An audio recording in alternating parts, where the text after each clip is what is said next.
And then from the fascia, we want to move on to the meat and bones, which is literally the muscles and the functioning of where the bones literally sit.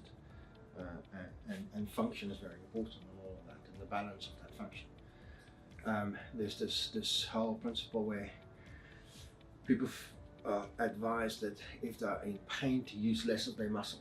And I actually want to say that's the wrong way of going. It's the right use of the muscle and making that muscle strong in the right balance use. So it's proper function that actually in the long run will help for that pain, because we're getting back into the balance of those muscles and how they should be.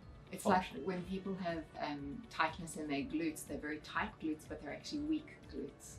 So they're not doing their function. So it's the same up here.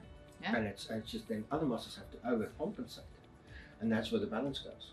Because you do have that weak core and it actually needs more. So Botox injections, muscle relaxants and staying away from those will only help you for short term. Yeah.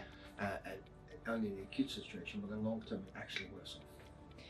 Yeah, I call it the Band-Aid effect. So we put it on, we make it feel a little bit better, but then we don't actually address the root cause. The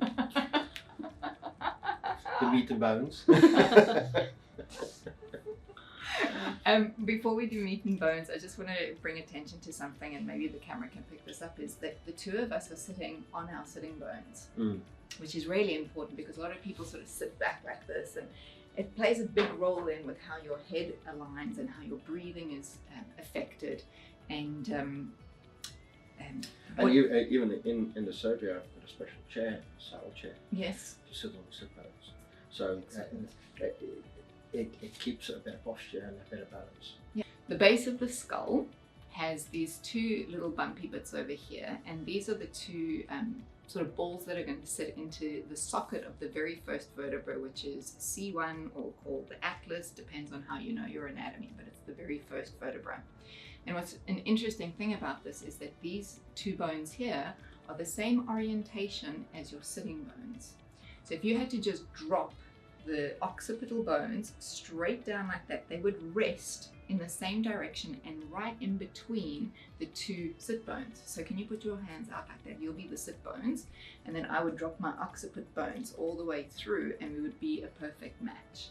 And that's quite a nice way to then balance the head and the pelvis. I'd like to do a little exercise. You want to do it with me? All right, so we're going to take a seat on our sit bones, and we're going to rock our tail under, so we scoop there, and tilt our head backward. The other way. And then we're going to roll our head forward and rock our tail back.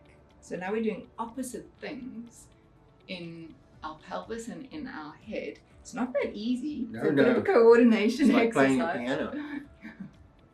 But it's so good for our nervous system, because our nervous system is going, well, what is going on here? I can do that, but it doesn't necessarily feel the right way. And then just relax out of that. And what we're going to do is put a bit of weight onto the right occipital ball and the right sit bone. So we're going to tilt our head and feel more pressure in the right.